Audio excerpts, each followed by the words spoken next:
The crystal chandeliers of the Westwood Hotel cast fractured light across the polished marble floor, where Seattle's wealthiest moved in practiced circles of power and influence. 28-year-old Malene Foster smoothed the fabric of her simple black dress, the only formal piece she owned, and told herself she belonged here, at least professionally. As a sign language interpreter contracted for the Seattle Children's Hospital Charity Gala, she was staff, not guest, a distinction her empty bank account reminded her of daily. Her agency coordinator's words echoed in her mind: blend in, stay available, don't make waves. So far, no one had needed her services, leaving Malene feeling like a shadow among the glittering crowd. The ballroom hummed with conversation and laughter. Women in designer gowns held champagne flutes with manicured hands. Men in tailored suits discussed business deals and stock portfolios. Malene recognized faces from newspaper society pages: tech executives, philanthropists, old Seattle money mixing with new. She moved along the perimeter, professionally invisible, watching for any sign that someone might need interpretation services. That's when she spotted her. In the far corner of the ballroom, partially hidden behind a marble column, stood a teenage girl in a midnight blue dress that probably cost more than Malene's monthly rent. While everyone around her laughed and chatted animatedly, the girl remained silent, her eyes watchful and intelligent. Despite her designer gown and the diamond studs glinting in her ears, something in her posture spoke volumes to Malene. The slight tension in her shoulders, the careful way she observed people's lips, the isolation that hung around her like an invisible wall. The girl was deaf, and no one was talking to her. Malene's trained eye caught the subtle signs immediately: the way the girl's gaze fixed on speakers' mouths, the alert stillness of someone accustomed to reading a room through vision alone, the careful distance she maintained from the crowd's chaos. It was a posture Malene had seen countless times in her work, but never in a setting quite like this. Before Malene could make her way toward the girl, a ripple of excitement surged through the crowd. Conversations paused mid-sentence, heads turned toward the grand entrance. Even the orchestra seemed to play with renewed vigor. Adrian DeLuca had arrived. Malene had heard the name, of course. Everyone in Seattle had. The DeLuca family had been part of the city's fabric for 3 generations, their influence woven through the waterfront, construction, import businesses, enterprises that carried weight in both legitimate circles and the shadowed spaces between. Adrian DeLuca himself was spoken of in careful tones, a man whose charitable donations opened hospital wings while his very presence could silence a room. He entered not with fanfare, but with an authority that needed no announcement. Tall and broad-shouldered, perhaps in his early 40s, he wore a black suit cut so perfectly it seemed painted on. No tie, just a crisp white shirt open at the collar. His dark hair showed traces of gray at the temples, and his face held the kind of weathered handsomeness that came from experience rather than youth. 2 men in dark suits flanked him at a respectful distance, their eyes constantly scanning the room. They didn't look like typical security. They moved with a different kind of purpose. The crowd parted naturally as DeLuca moved through the ballroom. People approached him with careful deference, shaking his hand, exchanging brief words. Malene noticed how he never raised his voice, how people leaned in to hear him speak. His movements were economical, deliberate. When photographers called his name, he acknowledged them with a slight nod, but didn't smile for the cameras. This wasn't a man who performed for attention. Attention came to him whether he wanted it or not. "Mr. DeLuca, thank you for your generous donation," the hospital administrator gushed, practically tripping over himself to shake DeLuca's hand. "The new pediatric wing will change countless lives." "Children deserve proper care," DeLuca replied, his voice low and measured. It wasn't a statement that invited further comment, it was simply fact. He moved on before the administrator could continue his praise. Malene watched this interaction, then glanced back at the girl in blue. The teenager stood straighter now, her eyes fixed on DeLuca with an expression Malene recognized immediately: pride mixed with resignation, longing tangled with hurt. She watched him the way a child watches a parent who's always just out of reach. The connection was unmistakable. The girl had to be his daughter. DeLuca worked the room with quiet efficiency, but not once did his gaze drift toward the corner where his daughter stood. Not once did anyone approach the girl to include her in the evening's festivities. She remained alone, a beautiful ornament displayed but never touched. Malene made her decision. She crossed the ballroom, weaving between clusters of guests, her heart beating faster with each step. As she neared, the girl's eyes widened slightly in surprise at being directly approached. Up close, Malene could see she was perhaps 17, with her father's dark coloring and a face that held both youth and a weariness no teenager should possess. "Hello," Malene signed, her hands forming the greeting with practiced ease. "I'm Malene. What's your name?" The transformation was instant and heartbreaking. The careful mask of polite indifference fell away, replaced by a smile of such genuine delight that it made Malene's chest tighten. How long had it been since someone had communicated with this girl in her own language? "I'm Olivia," she signed back, her movements quick and elegant, full of life. "You know ASL? Are you deaf too?" "No," Malene replied, her fingers dancing through the signs. "I'm an interpreter. I work at the children's hospital sometimes." "The one my father donated to," Olivia signed, a flicker of something complicated passing across her face. "I'm supposed to stand here and look pretty for the photos later. That's my main job at these things." The bitterness in her expression told Malene everything she needed to know about Olivia's role in her father's world. "Well, until then," Malene signed, "would you like some company that actually talks to you?" Olivia's laugh was silent but expressive, her whole face lighting up. "God, yes, I've been watching people's lips all night until my eyes hurt. Do you know how many people here have asked me if I can read their lips and then they exaggerate everything like I'm 5 years old?" Malene smiled, knowing exactly what she meant. "Or they shout because apparently being deaf also means you're stupid." "Exactly!" Olivia's movements became animated, her earlier stiffness melting away. "Or my personal favorite, when they find out I'm deaf, they immediately start talking to whoever's with me instead, as if I've suddenly become invisible." As they conversed, Malene watched Olivia's transformation. Her shoulders relaxed, her eyes brightened. The careful control slipped away, revealing a sharp, funny, intelligent young woman who'd been starved for real conversation. They talked about everything and nothing: school, art, the ridiculous ice sculptures shaped like hospital equipment that decorated the buffet tables. "I'm in my senior year," Olivia explained when Malene asked about school. "I go to Westridge Academy. It's a mainstream school, but they have a deaf program." "Do you have many friends there?" Malene asked. Olivia's hands hesitated, her expression clouding. "Not really. The hearing kids think I'm stuck up because I'm DeLuca's daughter. The deaf kids think I'm too privileged to understand their struggles. I don't really fit anywhere." "That sounds lonely," Malene replied honestly. "It is what it is." Olivia shrugged with studied casualness that didn't quite hide the pain beneath. "At least I have my art. I paint. Actually, I'm pretty good at it." "I'd love to see your work sometime," Malene told her. Across the room, Adrian DeLuca continued his measured progression through the crowd. His two companions remained nearby, silent sentinels who tracked every movement in the ballroom. Malene noticed how no one approached DeLuca without careful consideration, how conversations shifted when he drew near. He commanded respect that went deeper than wealth alone could purchase. Malene couldn't help but notice how Olivia's eyes occasionally drifted toward her father, a mixture of longing and resentment in her gaze that spoke of years of disappointment. "Your father seems very busy tonight," Malene commented carefully. Olivia's smile turned bitter. "He's always busy. DeLuca Enterprises doesn't run itself, you know." Her signing took on a mocking quality, clearly repeating words she'd seen many times. "He's built quite an empire since my mother died. I'm very proud of him." The rehearsed nature of the statement was heartbreaking. "When did your mother pass away?" Malene asked gently. "When I was 7. That's when everything changed." Olivia's hands slowed, weighted with memory.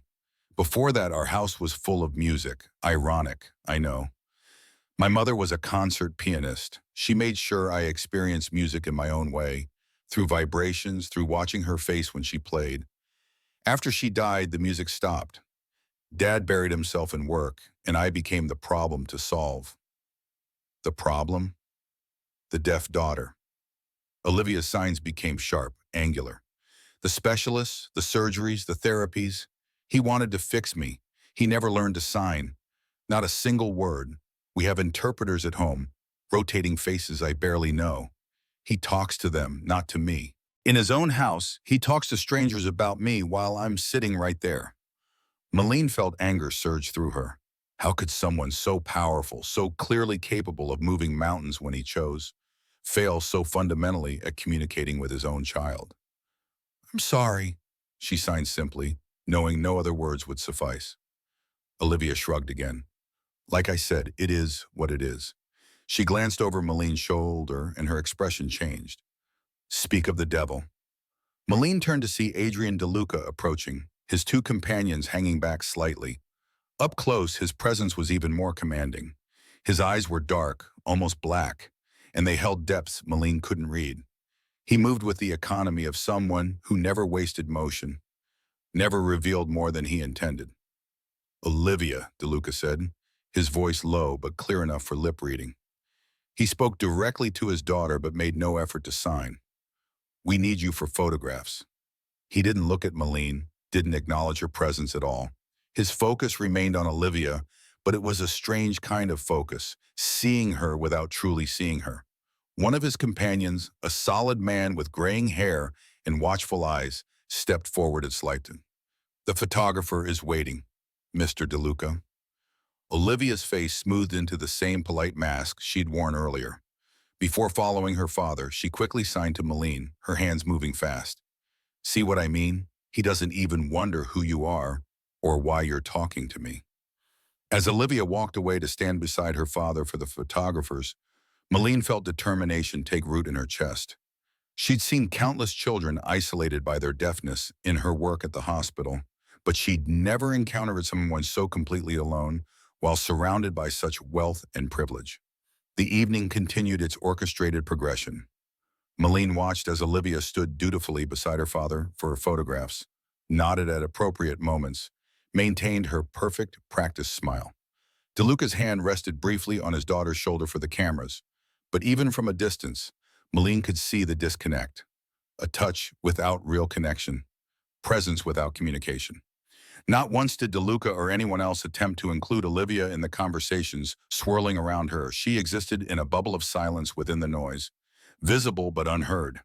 When the formal portion of the evening concluded and the crowd began to thin, Malene saw Olivia slip away from her father's side. The girl moved quickly, purposefully, toward a side door that appeared to lead to a garden terrace. Making a split-second decision that would alter all their futures, Malene followed.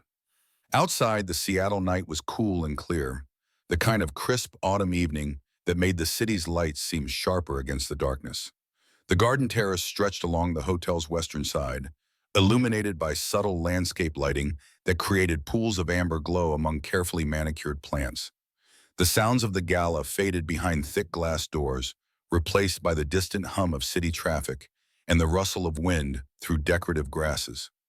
Olivia stood at the stone balustrade, looking out over the city lights that spread below like scattered diamonds. Her shoulders had lost their rigid posture, slumping slightly now that no one was watching. Escaping? Malene signed as she approached. Olivia turned, and the relief on her face was palpable. Just breathing. Sometimes I need to step away from all those moving lips. It's exhausting, pretending I understand conversations I'm not part of. Before Malene could respond, the terrace door opened again. Adrian DeLuca stepped out, his expression shifting from concern to confusion when he saw his daughter wasn't alone. His eyes settled on Malene, really seeing her for the first time, and something flickered in his gaze. Assessment. Calculation. A hint of surprise that anyone would follow his daughter out here. Olivia, it's time to go, he said, looking directly at his daughter but making no effort to sign. Malene saw Olivia's face fall, watched the wall slam up between father and daughter like a physical barrier. In that moment, watching this powerful man fail to bridge the simple distance between himself and his child, Malene made a decision that would change all their lives. Mr. DeLuca, she said aloud, while simultaneously signing for Olivia's benefit. My name is Malene Foster. I'm an interpreter, and I've been talking with your daughter this evening. She's extraordinary. DeLuca's attention fixed on her completely. It was like being caught in a spotlight, intense and slightly unnerving. Up close, she could see the lines around his eyes, the set of his jaw that suggested a man accustomed to control. When he spoke, his voice remained low, almost soft, but it carried absolute authority. "Thank you," he said carefully. "Do you work for the event?" "Yes," Malene replied, still signing her words so Olivia could follow. "But right now, I'm just someone who thinks you should know what you're missing by not being able to communicate with Olivia directly." The temperature on the terrace seemed to drop. DeLuca's expression hardened into something unreadable. Not anger exactly, but something more controlled and therefore more dangerous. Behind him, through the glass doors, Malene saw his two companions straighten slightly, their attention sharpening. But beneath DeLuca's controlled exterior, Malene saw something else. A flicker of shame, quickly masked. A wound that hadn't healed. Olivia's eyes were in her hands frozen in midair. "Miss?" DeLuca prompted, his tone carefully neutral. "Foster," Malene supplied, continuing to sign every word. "Malene Foster." "Miss Foster." He repeated her name as though committing it to memory. "I appreciate your concern, but familia matters aren't discussed with strangers." The Italian word carried weight, a reminder of who he was, what world he came from. Malene felt her professional demeanor slipping, pushed aside by the injustice of watching Olivia shrink back into her shell. "With all due respect, Mr. DeLuca, communication shouldn't be a private matter. It should be accessible. Olivia was standing alone all evening while everyone celebrated your generosity. Don't you see what's wrong with that?" Something genuine flashed across DeLuca's face, hurt, perhaps, or recognition, before his controlled mask settled back into place. When he spoke again, his voice was quieter, but no less firm. "You overstep, Miss Foster." He turned to his daughter. "Olivia, we're leaving." He walked back toward the ballroom, clearly expecting his daughter to follow. No discussion, no argument, just the assumption of obedience that came from years of unchallenged authority. Olivia hesitated, her eyes locked with Malene's. She signed quickly, her movements almost frantic. "I'm sorry, he gets defensive about this. It's been this way since the accident." "Accident?" Malene asked, but Olivia was already moving away, pulled by invisible threads of obligation. "Find me at Westridge Academy," Olivia signed in before disappearing through the terrace door. Malene stood alone in the cool night air, her heart pounding. She'd just confronted one of Seattle's most powerful men, someone whose displeasure could end careers. Worse, she might have made things harder for Olivia. The girl would go home with her father, back to that house of silence and interpreters, and Malene's intervention might have accomplished nothing except highlighting what they both lacked. The next morning, Malene woke to 3 missed calls and a terse voicemail from her agency coordinator. "Malene, call me back immediately. There's been a complaint about your conduct at the gala last night." Her stomach dropped. This was exactly what she'd feared. With her apartment rent already 2 weeks overdue and student loans piling up like autumn leaves, she couldn't afford to lose clients. She'd left a stable position at Seattle Public Schools 6 months ago when budget cuts eliminated her role, and freelance work had proven far less reliable than she'd hoped. Most months, she juggled 3 jobs just to cover basics. She returned the call with trembling fingers, prepared to apologize, to explain, to beg for another chance. "I can explain," Malene began, the moment her coordinator answered. "You certainly will explain," came the terse reply. "Adrian DeLuca's office called this morning. They've requested you specifically for a private appointment at his home this afternoon." Malene nearly dropped her phone. "They what?" "I have no idea what happened last night, but somehow you've caught the attention of one of the most influential men in Seattle. This could be huge for the agency, Malene. Don't mess it up." 3 hours later, Malene found herself driving through the imposing iron gates of the DeLuca estate in Medina. Unlike the glass and steel monuments to wealth that dotted the neighborhood, the DeLuca property felt different, older, more substantial. The house itself was a study in controlled power. Dark stone walls, tall windows with heavy frames, a structure that had stood since the 1920s and showed no intention of yielding to modern tastes. The circular driveway curved through mature trees that blocked views from the road. Malene's modest Honda looked absurdly out of place next to the black Maserati parked near the entrance. The house loomed above her, not threatening but solid, permanent, a fortress that had weathered decades while the city changed around it. A woman in her 50s answered the door, not a maid in uniform, but someone who carried herself with quiet authority. Miss Foster, Mr. DeLuca is waiting. This way, please. Malene followed through halls that felt like walking through history. Dark hardwood floors gleamed beneath her feet. The walls held paintings that looked old and valuable, but not in the sterile way of museum pieces. These were personal, chosen, lived with. She noticed a striking abstract canvas featuring bold sweeps of cobalt and gold that seemed out of place among the more traditional pieces. Olivia's work, the woman commented, noticing Malene's interest. She's quite talented. That one's called Remembering Music. Before Malene could respond, they arrived at DeLuca's study. The woman knocked once, opened the door, and gestured Malene inside before disappearing down the hall.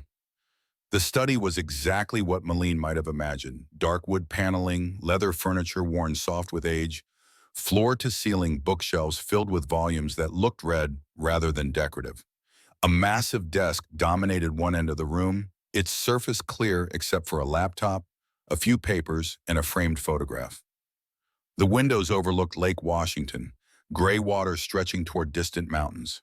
Audrey DeLuca stood as she entered. Today he wore dark slacks and a black sweater, no jacket, more relaxed than the previous evening, but no less commanding. His eyes tracked her movement into the room with the same careful attention she'd noticed before. Miss Foster, thank you for coming. His tone was coolly professional, giving nothing away. Mr. DeLuca. Malene remained standing, unsure whether to be defensive or apologetic. He gestured to a chair opposite his desk. Please sit. Malene took the offered seat, her mind racing through possibilities. A formal reprimand? A demand that she never approach his daughter again? An NDA about Olivia's condition? She prepared herself for the worst. I owe you an apology, DeLuca said instead, and Malene's prepared defenses crumbled into confusion. I beg your pardon. Your words last night. He paused, clearly uncomfortable with whatever he was about to say. They were inappropriate in that setting, but not inaccurate. It's been brought to my attention that I've failed my daughter in significant ways. The vulnerability in his admission caught Malene completely off guard. Up close in the softer light of his study, she could see more clearly the weight he carried. The lines around his eyes spoke of sleepless nights, not just age. His hands rested flat on the desk's surface, and she noticed a gold signet ring on his right hand, old and worn smooth. Sir, I apologize for speaking so bluntly, Malene began. It wasn't my place. Perhaps it was exactly your place, DeLuca interrupted quietly. You're the professional, after all. That's why I asked you here today. He was silent for a moment, as though organizing thoughts he'd never spoken aloud. When he continued, his voice had lost some of its careful control. Olivia lost her hearing in the same car accident that took her mother. She was 7 years old. The doctor said it was nerve damage, permanent, irreversible. He spoke as though reciting medical reports, finding safety in clinical language. I spent the first 2 years after the accident consulting specialists around the world, pursuing every treatment option. I was trying to fix her. Fix her, boys, Malene repeated softly, remembering Olivia's bitter words from the previous night. DeLuca winced. Yes, I couldn't accept that my daughter would never hear again. By the time I finally understood that some things can't be fixed, only adapted to, a pattern had been established. Interpreters, specialists, tutors, people I paid to communicate with her so I wouldn't have to face my own inadequacy. He reached for the framed photograph on his desk, turning it so Malene could see. A younger DeLuca stood with a beautiful woman and a small, beaming child. Olivia, before the accident. They looked genuinely happy, unguarded in a way Malene couldn't imagine DeLuca being now. Catherine, my wife, started teaching Olivia sign language when she was an infant, DeLuca continued, his voice softening when he spoke his dead wife's name. Baby signs, they called it. Catherine believed in communication in all its forms. She was a concert pianist, but she always said music was just one language among many. Olivia mentioned her mother was a pianist, Malene said carefully. DeLuca looked up sharply. She talked about Catherine? Briefly, she said your house was once full of music. He set the photograph down as though it might shatter in his hands. It was. After the accident, I couldn't bear to hear it anymore. I sold Catherine's piano, stopped playing the records she loved. I thought I was protecting Olivia from painful reminders. He paused. But perhaps I was only protecting them. Wow. Malene watched emotions play across his face, grief, regret, something that looked like desperate hope that it wasn't too late to fix what he'd broken. Despite her initial anger toward him, she felt her perspective shifting. This wasn't a man who didn't care about his daughter. This was a man drowning in guilt and grief who'd never learned how to swim. Mr. DeLuca, Malene said carefully, why exactly am I here today? He straightened, and she saw the businessman reasserting control. I want to hire you, Miss Foster, not through your agency, directly. A personal contract. Malene's mind jumped to the obvious conclusion. To interpret for Olivia? No, he said firmly. To teach me to sign. I should have learned years ago. I want to communicate with my daughter directly, without intermediaries. Malene sat back, genuinely surprised. Of all the possibilities she'd considered, this hadn't been among them. That's commendable, Mr. DeLuca, but learning ASL takes time and consistent practice. It's not something you can accomplish in a few sessions. It requires genuine commitment. I understand. His gaze held hers, steady and serious. I'm prepared to commit to regular lessons over the next year at minimum. Twice weekly, more if my schedule allows. He named a figure for her compensation that made Malene's eyes widen. It was more than she'd made in the past 3 months combined. It would solve her immediate financial problems and then some. But money wasn't her primary concern. Before I answer, may I ask, why now? What changed? DeLuca's expression softened almost imperceptibly. Last night I watched my daughter's face when you spoke to her in sign. I realized I haven't seen her look that alive, that present in years. He paused. Then this morning she left this on my desk. He handed Malene a folded piece of paper. The handwriting was elegant, slightly artistic. Dad, I know you're probably angry about what happened with the interpreter last night, but for 10 minutes, someone saw me. Not DeLuca's deaf daughter, not a problem to solve, just me. If you really want to honor Mom's memory with your hospital donations, remember what she always said. True healing begins with being heard. I haven't been heard in a long time. Olivia Malene carefully refolded the note, her throat tight with emotion. She looked up to find DeLuca watching her with an expression that was almost pleading, a crack in his controlled facade. I've spent years throwing money at my daughter's deafness, he said quietly. Building deaf education wings, funding research, donating to organizations, all while failing to make the one investment that truly mattered. It's not too late, Malene said. Olivia is still young. She leaves for college next year. Harvard accepted her early decision. Pride flickered across his face. I have a limited window to repair what I've broken. Malene considered her response carefully. Mr. DeLuca, I'd be happy to teach you ASL, but I need to be clear about something. This won't be a quick fix. Learning to sign is one thing. Rebuilding your relationship with Olivia is another. That takes more than vocabulary. It takes vulnerability. I understand. He rose from his desk, extending his hand. I'm prepared to do whatever it takes. Malene shook his hand. His grip was firm, but not crushing. The handshake of someone who knew his own strength and controlled it carefully.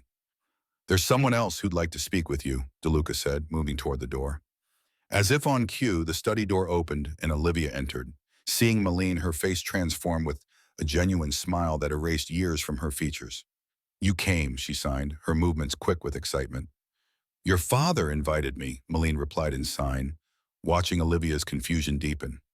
Olivia's eyes darted between Malene and her father. Why? Am I in trouble for what I said last night? DeLuca cleared his throat awkwardly. I'll let Miss Foster explain. I have a call in 5 minutes. He paused at the door, looking back at his daughter. For a moment, Malene saw him struggle with something. Words that wouldn't come. A gesture he didn't know how to make. Finally, he simply said, Olivia, we'll talk later. After he left, Olivia's hands moved rapidly. What's happening? What did he say? Neither of us is in trouble, Malene assured her. Your father has hired me to teach him ASL. Olivia's hands froze mid-sign, her expression cycling through disbelief, hope, and immediate skepticism. My father? Learning to sign? You're joking. I'm not. He seems very determined. Olivia sank into the chair her father had vacated, her face a complex mixture of emotions. He won't stick with it. He never does with anything involving my deafness. He'll have good intentions for a week, maybe two, then something at work will come up and he'll disappear again. Maybe this time will be different, Malene suggested gently. Why would it be? Olivia's signs were sharp with years of disappointment. What makes you think this time is special? Malene thought about DeLuca's face when he'd looked at his daughter's painting, when he'd read her note, when he'd admitted his failures. Because this time, he's not trying to fix you. He's trying to fix himself. 3 weeks later, Malene sat across from Adrian DeLuca in his study, watching him struggle through fingerspelling. His brow furrowed in concentration as his fingers laboriously formed each letter, MEEETINGATTHREE. Good, Malene signed and spoke simultaneously, her standard teaching method. But remember, there's a specific sign for meeting that would be faster than spelling it out. DeLuca frowned as he attempted the sign, his fingers refusing to cooperate. This is impossible, he muttered, dropping his hands. I'm too old to learn a new language. You learned Mandarin for business deals, Malene reminded him. She'd learned about his linguistic accomplishments during their sessions. He spoke Italian from childhood, Spanish fluently, and had working knowledge of 3 other languages. That was different. I was younger, and it was, he trailed off, aware of what he'd been about to say. More important, Malene supplied, keeping her tone neutral. DeLuca had the grace to look ashamed. I was going to say easier, but you were right to call me out.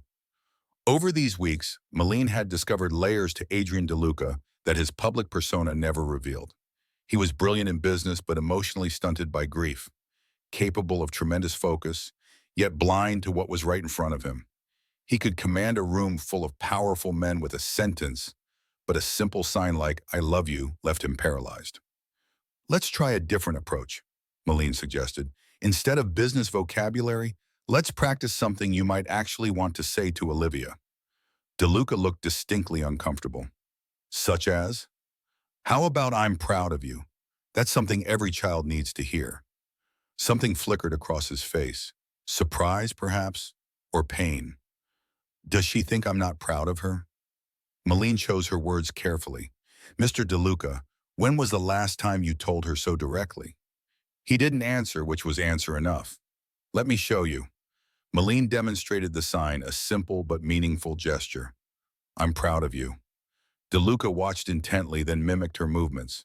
Despite his complaints, he was actually progressing faster than most adult learners. His business acumen served him well. He approached learning with methodical discipline, practicing between sessions, taking notes on his phone. Perfect, Malene encouraged. Now try, I love you. The sign was simple, pinky, index finger, and thumb extended. But something about it overwhelmed DeLuca. After attempting it once, he abruptly stood and walked to the window, his back rigid. Mr. DeLuca? I haven't said those words to Olivia since Catherine died, he'd admitted, his voice low. Not aloud, and certainly not in sign. Why not? He turned, and for once, his carefully maintained composure cracked completely. Because every time I look at her, I see Catherine. I see what we lost. What I failed to protect. Understanding dawned on Malene. The accident. You were driving. DeLuca nodded once, sharply. Black ice on I-90. A semi jackknifed ahead of us. I swerved to avoid it, but we hit the guardrail. His voice became clinical, detached. Catherine died on impact. Olivia was in the back seat. The trauma to her head caused damage to her auditory nerves. When she woke up in the hospital 3 days later, she couldn't hear anything. That wasn't your fault, Malene said gently.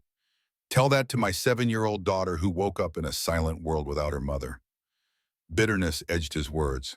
For months after, she would scream at night. Horrible, raw sounds. She couldn't hear herself, couldn't modulate her voice. I couldn't comfort her. Nothing I did helped. He returned to his chair but didn't sit, instead gripping its back. The only thing that calmed her was drawing. She'd draw for hours, these chaotic, dark pictures that her therapist said expressed her trauma. Colors bleeding into each other, no clear forms, just emotion poured onto paper. And now she's an artist, Malene observed quietly. A talented one. Pride broke through his pain. She's been accepted to Harvard's visual arts program. Catherine would have been, his voice caught. Catherine would have been so proud. The lesson continued, but Maline's mind kept returning to what DeLuca had revealed. The accident explained so much. His guilt, his emotional withdrawal, his desperate attempts to fix Olivia's deafness while avoiding the deeper wound between them. He'd been trying to undo the unfixable while ignoring what he actually could repair, their relationship. Later that afternoon, Maline met Olivia at a coffee shop near Westridge Academy. These meetings had become regular occurrences, initially focused on discussing DeLuca's progress, but evolving into genuine friendship.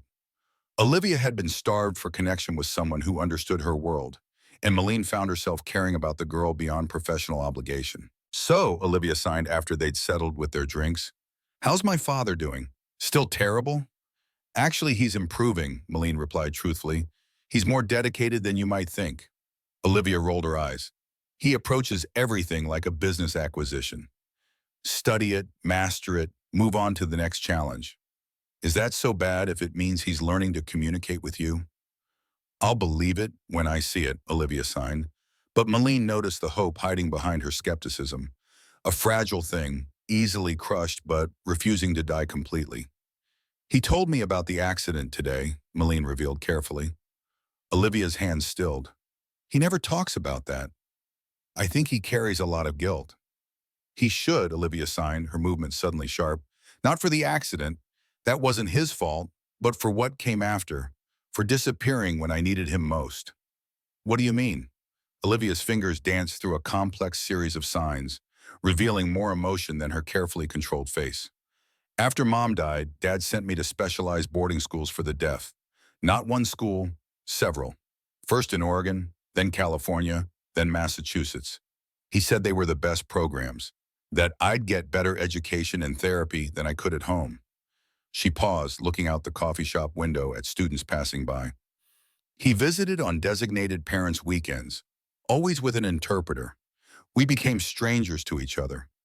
When I finally came home for good at 15, because I threatened to emancipate myself if he didn't let me, it was like moving in with a polite acquaintance, not my father." Maline felt her heart ache for both DeLucas, a father and daughter separated not just by deafness, but by shared grief they couldn't express to each other. "You never told me why you left your school job," Olivia signed, clearly wanting to change the subject. Maline hesitated before answering honestly. "Budget cuts were the official reason, but the truth is I was becoming too personally involved with the deaf students. My supervisor said I needed better professional boundaries." Olivia's expression was curious. "What does that mean?" "It means I did things like drive deaf kids home when their parents forgot to pick them up, or advocate too aggressively for resources the school claimed they couldn't afford. I made administrators uncomfortable by pointing out how often deaf students were left out of assemblies and events because no one arranged interpretation." Maline shrugged. "Maybe my supervisor was right. I've never been good at emotional distance." "Is that why you confronted my father at the gala?" Olivia asked. "Probably," Maline admitted. "It wasn't very professional of me." "It was exactly what I needed," Olivia countered firmly. "Even if nothing had changed with my father, you saw me. That matters more than you know." Their conversation shifted to Olivia's art portfolio and her upcoming senior showcase. As they talked, Maline couldn't help noticing how Olivia lit up when discussing her work. The same passionate intensity she glimpsed in DeLuca when he spoke about his late wife, or occasionally when he managed a particularly difficult sign correctly. "You should come to my showcase next Friday," Olivia signed. "It's at the school gallery. Small event, mostly parents and faculty, but I'd like you to be there." "I'd love to," Maline replied. "Will your father be there?" Olivia's expression clouded. "He's been invited. He always makes an appearance at school events. Donations to make, hands to shake, the usual performance. But he doesn't really see my art." "What do you mean?" "He sees it as therapy, not art. A hobby, not a calling." Olivia's signs carried weight. "He thinks Harvard's business school would be more practical than the visual arts program. He hasn't said it directly, but I can read it in his face whenever I mention my plans." Have you told him how important art is to you? How? Olivia's hands moved with frustrated emphasis. We barely communicate about what time dinner is served. How am I supposed to explain that art is the only way I've found to express everything I can't say? That painting is my voice when I feel voiceless? Malene leaned forward. You could show him.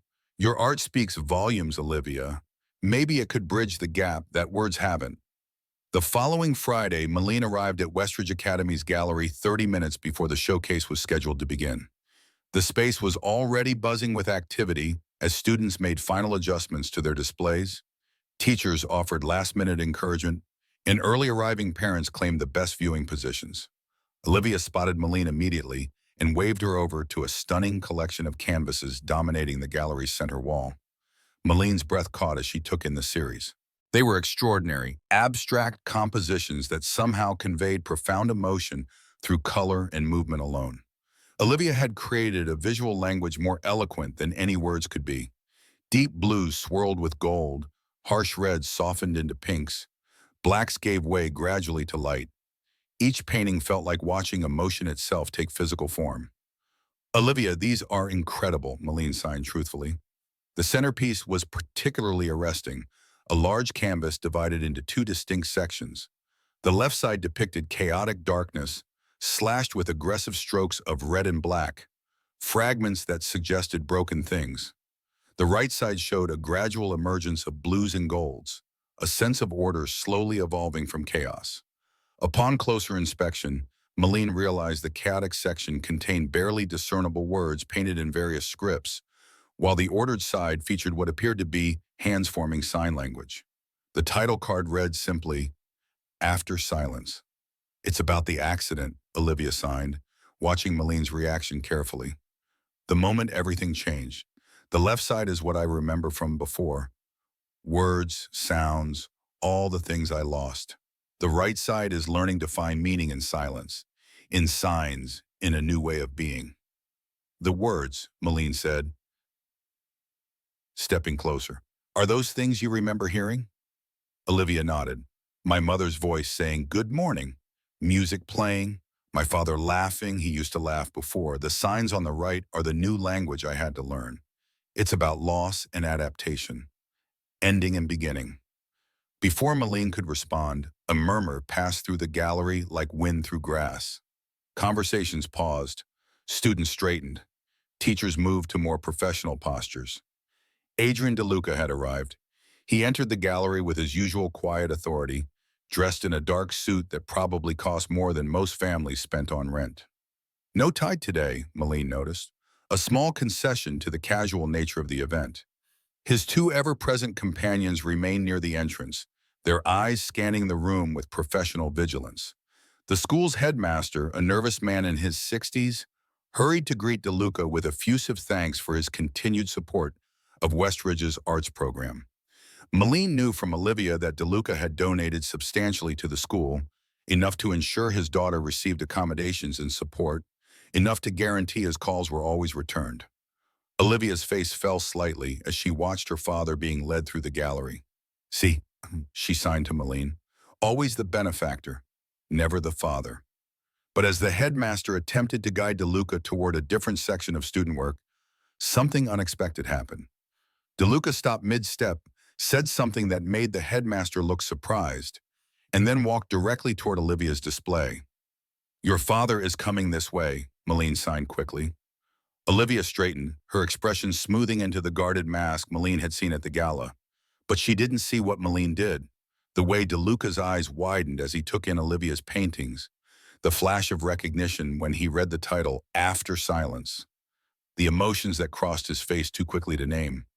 DeLuca stood before the centerpiece for a long moment, studying it with an intensity that made the surrounding conversations fade into background noise. Malene could almost see him processing the visual story his daughter had painted, the chaos of loss, the struggle toward meaning, the transformation of silence from emptiness into its own kind of language. Then, in full view of the gathering crowd, Adrian DeLuca raised his hands. His movements were slow, slightly awkward, but deliberate and clear. He signed, "These are beautiful. I'm proud of you." The gallery went absolutely silent. Olivia's shock was visible, her hands frozen at her sides, her eyes wide with disbelief. For a moment that stretched too long, Malene feared she wouldn't respond, that the surprise would paralyze her. Then, with trembling fingers, Olivia signed back, "Thank you." It was painfully basic compared to the complex thoughts both clearly wanted to express. DeLuca's signing was elementary, his vocabulary limited to what Malene had taught him over their weeks of lessons. But in that moment, as father and daughter looked at each other with unguarded emotion, for perhaps the first time in a decade, Malene understood that something fundamental had shifted. Around them, the gallery erupted in applause, not for the exchange itself, which most hadn't understood, but for the visible emotion of the moment. Teachers smiled, students whispered.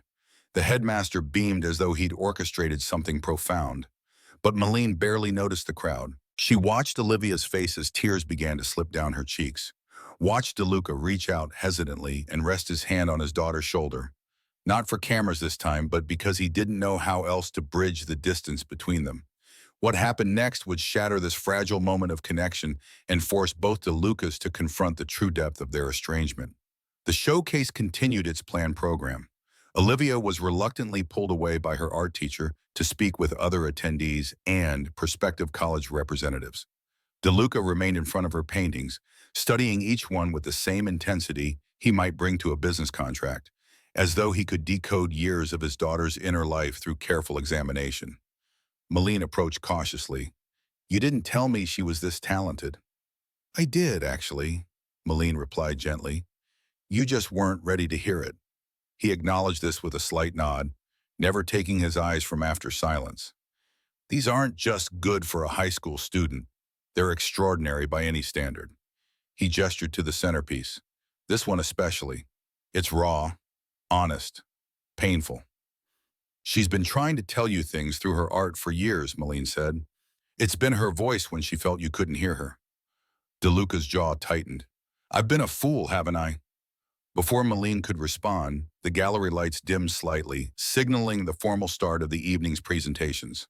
The headmaster took center stage, welcoming everyone and thanking the evening's special guests, particularly Mr. DeLuca, whose generous contributions to the school's arts program had made events like this possible. "And now, Tatiana," the headmaster continued, his voice taking on a ceremonial quality, "it is my great pleasure to announce this year's recipient of the Catherine DeLuca Memorial Scholarship for Excellence in Visual Arts." Malene saw Olivia freeze across the room, her conversation with a college representative forgotten. This was clearly unexpected. This scholarship, the headmaster explained for those unfamiliar, was established 5 years ago by Mr. Adrian DeLuca in honor of his late wife, Catherine, who was a passionate believer in the transformative power of the arts. The scholarship provides a full year of advanced study at the Press Institute of Fine Arts following graduation. Murmurs of appreciation rippled through the crowd. Such an opportunity was extraordinary, prestigious, expensive, life-changing. This year's recipient has demonstrated remarkable talent, emotional depth, and technical skill beyond her years. Her work speaks a universal language that transcends barriers of communication. Ladies and gentlemen, I am proud to announce that the Catherine DeLuca Memorial Scholarship goes to Miss Olivia DeLuca. Applause erupted throughout the gallery. Proud parents smiled. Teachers nodded approvingly. The college representatives looked impressed. But Olivia stood motionless, her expression cycling through shock, confusion, and something that looked dangerously close to anger.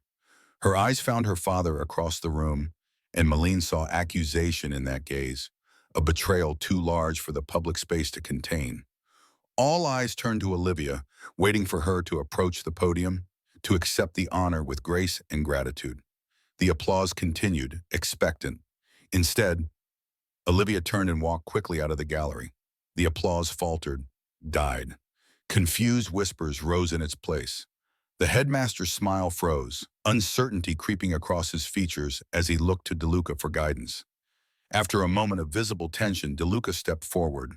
When he spoke, his voice carried the smooth authority of someone accustomed to controlling difficult situations. "Thank you all for your patience and understanding. My daughter is understandably overwhelmed by this honor. If you'll excuse me." He followed Olivia's path out of the gallery, leaving a wake of confused whispers and speculative glances. Malene hesitated only a moment, professional distance warred with personal concern, before going after them both. She found them in an empty classroom down the hall, the door half open. Olivia's hands were flying in rapid, furious signs that Malene knew DeLuca couldn't possibly follow at his beginner's level. Her face was flushed, tears of anger streaking her cheeks. How could you? Olivia was signing, her movements so forceful they seemed to cut the air. Using Mom's name like that without even telling me. Making decisions about my future without asking me. Just like always. Deciding what's best for Olivia without ever asking what Olivia wants. DeLuca looked helplessly at Malene when she entered. I can't understand her when she signs that fast. Malene stepped forward, her role shifting from teacher to translator. She's upset that you created a scholarship in her mother's name without discussing it with her, and that you're making decisions about her future without her input. DeLuca's expression hardened into something Malene recognized from their first meeting, controlled displeasure masking deeper hurt. I thought she'd be pleased. This is a prestigious opportunity. The Paris Institute is one of the finest art schools in the world. I don't want to go to Paris, Olivia signed vehemently, and Malene translated aloud. I've been accepted at Harvard. I've planned for this for years. I've already chosen my classes, found roommates, imagined my entire freshman year. And you just decide, without asking me, that I should spend a year in Paris instead? Harvard will still be there after, DeLuca said, his tone taking on the reasonable quality of someone explaining obvious logic. This is an opportunity to study with master artists, to grow your skills before university. That's not the point. Olivia's signs were so forceful that Malene struggled to translate their full emotional weight.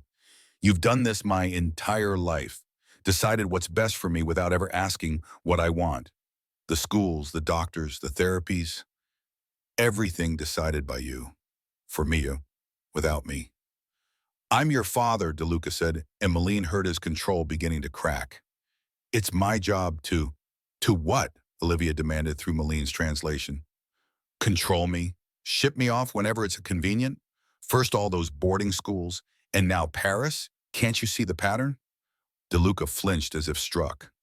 Those schools were to give you the best education possible for your situation. My situation? Olivia's eyes flashed. You mean my deafness? Or the fact that you couldn't bear to look at me after Mom died? The raw accusation hung in the air between them like smoke from a gunshot. The classroom fell absolutely silent. That's not true, DeLuca said, but his voice was hollow, unconvincing even to himself. Isn't it? Olivia's hands trembled as she signed. You sent me away for 9 years, Dad. 9 years. You visited on parents' weekends with your interpreters and your forced smiles, and then you disappeared again. Do you know what that felt like? To be 7 years old, suddenly deaf, my mother dead, and then abandoned by my father too? Malene translated faithfully, though each word felt like driving a knife deeper into an already bleeding wound. She saw DeLuca's careful control finally, completely shatter. I was trying to protect you, he said, his voice breaking. I thought those specialized schools would give you what I couldn't. What couldn't you give me? Olivia demanded. Love? Presence? A father? Understanding. The word burst from DeLuca with the force of years of suppressed emotion. I couldn't understand what you were going through, Olivia. I couldn't help you. Every time you tried to tell me something and I couldn't understand, every time you cried and I couldn't comfort you, it was like losing you all over again. Like failing Catherine all over again. His composure was completely gone now, his face raw with grief and guilt. You'd wake up screaming in the night, and I'd run to your room and you couldn't hear me telling you everything would be okay. You'd look at me with such fear, such confusion, and nothing I did helped. Nothing. I was useless to you. Olivia stared at her father, her anger visibly warring with something else. Understanding, perhaps, or a grief that matched his own. So instead of learning how to talk to me, she signed more slowly now, with Malene translating, you sent me away and threw money at the problem. DeLuca didn't respond immediately. When he did, his voice was quiet, stripped of its usual authority. I know how it looks, but Olivia, I didn't send you away because I didn't want you. I sent you away because I was terrified of failing you worse by keeping you with me. How could you fail me worse than abandonment? I was broken after your mother died, DeLuca admitted, and Malene saw tears gathering in his eyes, the first time she'd witnessed such vulnerability from him. Drowning in guilt, barely functioning, I convinced myself you'd be better off with professionals who understood deafness, who could give you a community and support system I couldn't provide. I thought I was doing the right thing. I needed my father, Olivia signed, her own tears flowing freely now. Not community, not specialists, just you. The words hung between them, simple and devastating. I know, DeLuca said. I know that now, but then he trailed off, spreading his hands helplessly. I didn't know how to be what you needed. You didn't try, Olivia signed, but her anger was ebbing, replaced by the deeper grief beneath. You just gave up and sent me away. You're right, DeLuca admitted. I took the coward's way out. And then, when you were finally home, when you came back at 15, we were strangers to each other. I didn't know how to bridge that gap. I still don't. A long silence stretched between father and daughter, filled with a decade of misunderstandings and missed connections. Across that silence, Malene could almost see the weight of everything left unsaid. Apologies never offered, love never expressed, a relationship allowed to atrophy through fear and grief. Finally, Olivia signed, the scholarship. Did you really create it for Mom? DeLuca nodded. 5 years ago, she always believed art could heal wounds nothing else could touch. She would have been so proud of your talent, Olivia. So incredibly proud. But why Paris? Olivia's signs were gentler now, more curious than angry. Why now? DeLuca looked at the floor, then back at his daughter. When he spoke, the honesty in his admission was almost painful. Because I saw your Harvard acceptance letter at your desk last month. Because I realized you'd be leaving soon, and I'd missed so much already. Because, he paused, struggling with the words. Because part of me thought if you were in Paris instead of Cambridge, I'd have another year to learn how to talk to you before you were gone for good. The admission hung in the air, stunning in its raw vulnerability. Olivia's expression softened, understanding dawning. Dad, I wasn't planning to disappear from your life after high school. Weren't you? He asked quietly. I wouldn't have blamed you if you had. Malene watched as understanding passed between father and daughter, perhaps the first real understanding they'd shared in years. The anger had burned away, leaving only grief and the fragile possibility of healing. I don't want to go to Paris, Olivia signed again, but gently now. Harvard has been my dream. The visual arts program there is perfect for what I want to do. DeLuca nodded slowly, accepting. Then Harvard it is. The scholarship can go to another student, someone whose dreams it actually fits. But, Olivia continued, her hands moving carefully, maybe we could go to Paris together sometime. Mom always wanted to take me there. She had this whole plan, the Louvre, the Musée d'Orsay, all the places her favorite composers lived and worked. Maybe we could do that trip. Together. DeLuca's eyes widened with surprise, then filled with an emotion he couldn't quite contain. I would like that very much. Hesitantly, as though approaching something fragile that might shatter, he raised his hands. His signing was slow, deliberate, but clear. I'm sorry I failed you. I love you, Olivia. Tears spilled down Olivia's cheeks as she watched her father's hands form the words she'd waited years to see. She stepped forward without hesitation and wrapped her arms around him in a fierce embrace. DeLuca held her tightly, his own eyes closed against tears. Over Olivia's shoulder, he caught Malene's gaze and mouthed silently, Thank you. Malene slipped quietly from the classroom, giving father and daughter the privacy they deserved. As she walked back toward the gallery, she felt a deep sense of satisfaction settling in her chest, the knowledge that she'd played a small but crucial part in healing a wound that had festered for far too long. Sometimes, she thought, the most important translations weren't between languages at all. They were between hearts. 6 months later, Malene sat in the audience at Westridge Academy's graduation ceremony.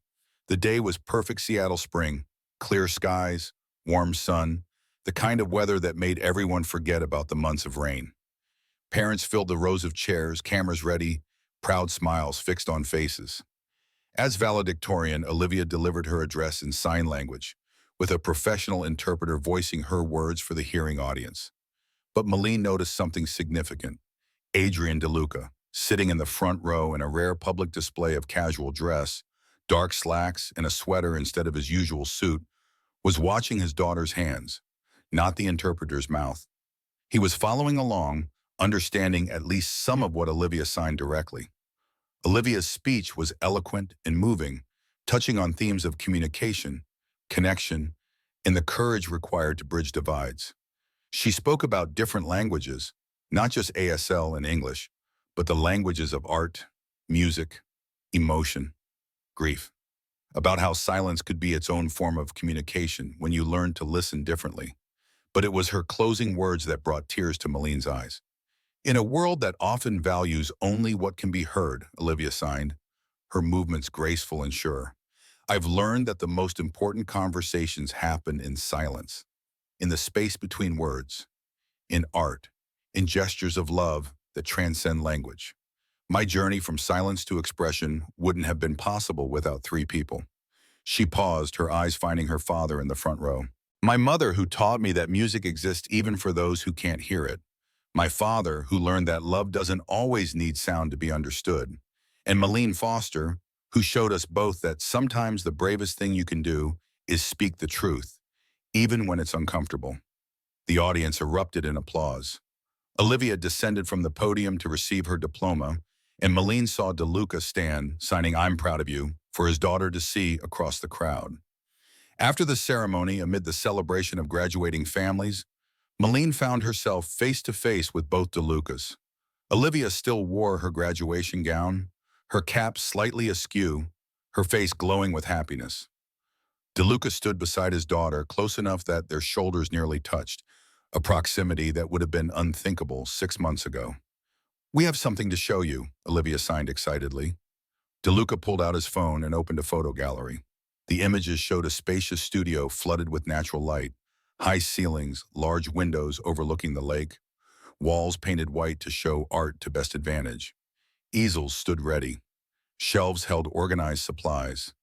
A comfortable chair sat near the windows, perfect for contemplating work in progress.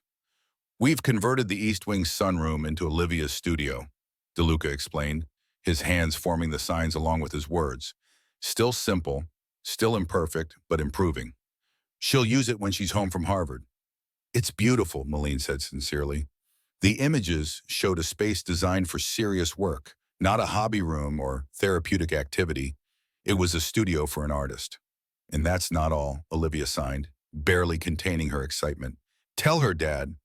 DeLuca smiled, a genuine smile that transformed his usually serious face, making him look years younger. "I've established a foundation in Catherine's name, the Catherine DeLuca Foundation for Deaf Arts and Education. We'll be funding art therapy programs, sign language education, and scholarships for deaf students pursuing creative fields." And, Olivia added proudly, "all foundation staff will be required to learn ASL. No exceptions, no more talking around deaf people instead of to them." "That's wonderful," Malene said, meaning it. "Both of you must be very proud." "We are," DeLuca replied, his hands and voice moving together with increasing confidence. "And we'd like you to be part of it, Malene, as program director if you're interested." Malene stared at them in shock. "Program director? Me? Who better?" Olivia signed. "You're the one who taught us that communication isn't just about words or signs. It's about actually seeing each other. Really seeing, not just looking." DeLuca nodded. "We need someone who understands both the deaf community and the practical challenges of building accessible programs. Someone who's not afraid to call out failures, especially when they're uncomfortable to acknowledge." Malene looked between them, the brilliant, resilient young woman and the powerful man who had finally learned the most important language of all. She thought about her small apartment, her freelance work juggling multiple part-time positions, the constant financial stress. She thought about all the deaf children she'd worked with over the years, the systemic failures she'd witnessed, the difference a well-funded, properly run foundation could make. But more than any of that, she thought about Olivia standing alone at the gala 6 months ago, and this same young woman now standing beside her father, both of them looking at Malene with hope and trust. "I'd be honored," she said, signing and speaking the words simultaneously. Olivia threw her arms around Malene in a tight hug. Over her shoulder, Malene saw DeLuca extend his hand, but when she took it, he surprised her by pulling her into a brief embrace, the kind of gesture that would have been unthinkable from the controlled, distant man she'd first confronted on that hotel terrace. "Thank you," he said simply, "for seeing what I was too blind to see, for having the courage to speak when silence would have been easier." As the afternoon sun slanted across the graduation lawn and families celebrated around them, Malene understood that this was just a beginning. There would be challenges ahead: running a foundation, building programs, navigating the complex intersection of the deaf and hearing worlds. DeLuca and Olivia's relationship would continue to require work, patience, the daily choice to communicate even when it was difficult. But for the first time in a decade, they would face those challenges together. Not as strangers connected by blood and tragedy, but as father and daughter learning to truly see each other. Sometimes, Malene reflected, the most profound changes begin with the simplest gesture, reaching across silence and saying, "I see you." And sometimes, if you are very fortunate, someone reaches back.